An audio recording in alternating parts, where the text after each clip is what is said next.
Hello ladies and gentlemen, CaptainShack here, and welcome back to the Wasteland. Fallout 4 is on the way, and with it, a new game engine. A heavily modified version of the next generation version of the creation engine. So what does that mouthful mean for us Fallout fans? And what has changed, and what could this mean for modding? Let's get into it. First things first, there will be only current generation versions of Fallout 4. Xbox One, PS4, and of course, the definitive version, the PC release. There's no denying it.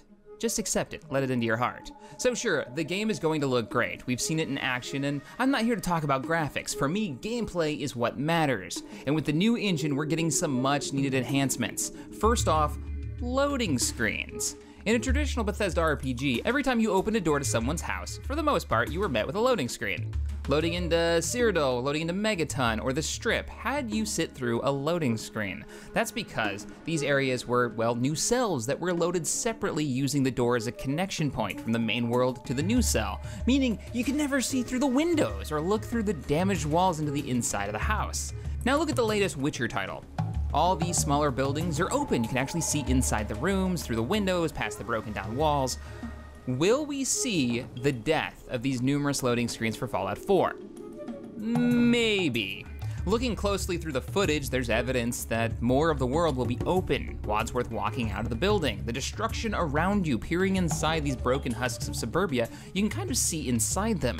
But we don't know for certain. If these dreaded loading screens do return, I know what I'm doing. I'm installing my game onto a dedicated solid-state drive to negate the loading time to almost nothing. But hopefully, we won't have to do that. Vertibird. This has me excited, but probably in a different way than most. When I first watched the trailer and witnessed the Vertibird taking our character for a flight over the city, I was immediately excited for the modding possibilities. You see, this isn't the first time we've had flying in a Fallout game. New Vegas had a jetpack and actual flyable Vertibirds. It was in Fallout 3 as well. By the player character, I mean he actually flew the Vertibird. But the game was never designed for this. Seeing the world from above was not what the devs had in mind, so sadly, most actually, of the buildings were missing textures for the roofs. The world wasn't actually complete for this type of gameplay, and the flying functionality wasn't part of the base design, so it took some seriously smart people to figure out the mechanics to get it to work. Fallout 4, we've got Vertibirds flying. Hell, we've even got power armor with built-in jetpacks. Verticality has to be considered for world design this time around, and I'm okay with it. Combat has seen some major upgrades. Quick loot looks like it's gonna be a thing, as you can see here from this ghoul flying by. It looks like you just be able to click one button and loot.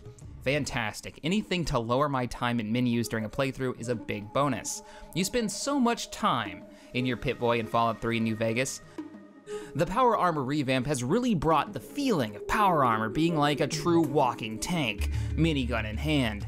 Enemies have been given new mechanics like the Rad Scorpion's ability to dig underground or the Deathclaw's, gutting you like a fish ability. The Fallout world is a scary place once again, and I'm okay with that. One silly upgrade I'm probably overly excited for is real working lighting system. Fallout 3 in New Vegas didn't have a flashlight other than your Pip-Boy light. Did you ever find that strange? The Pip-Boy light only lit directly around your character and was kinda worthless. Well, that's because the lighting system couldn't actually render a traditional light source like you'd expect. So some clever modders hacked something together to make a sort of flashlight work. Now in the trailer, there's a flashlight built into the power armor. I can't wait to see modders make flashlights for rifle modifications. Seriously, I always play Fallout with mods that make it a darker and creepier world, and I've always wanted a true working flashlight for ages. It's the small things in life. Just think of how creepy Doom 3 was with a flashlight. Yeah, now put that into Fallout when you're walking around inside an abandoned vault. We've already mentioned power armor, which I'm going to be doing a separate video on how that's going to change how Fallout plays and some of my concerns with the new system, but check this out. That's a Brotherhood of Steel member taking a rocket to the face, and part of his armor is actually breaking off. Could this be creating weak points in the armor for the player to, VATS down? Or is it just a cool effect? Either way, it's impressive.